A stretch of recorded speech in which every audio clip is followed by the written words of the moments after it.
मु शपथ ग्रहण करुछि जे मु स्वच्छता प्रति प्रतिबद्ध हेबी एवं प्रतिदिन समय देवी।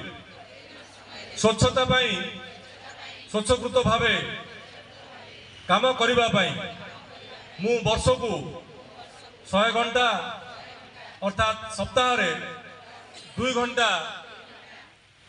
मु उत्सर्ग करी। मु कौनसी अलिया आवर्जना हवा को देविनी। मु निज मो परिवार मो अंचल मो गाँ एवं मो कार्यस्थल रे स्वच्छता को बजाय रखा सर्वदा चेष्टा करी। मु विश्वास करे जे जो देश जेते स्वच्छता अच्छी से देश सेते अग्रणी अछंती। यही दृढ़ विश्वास रखी मु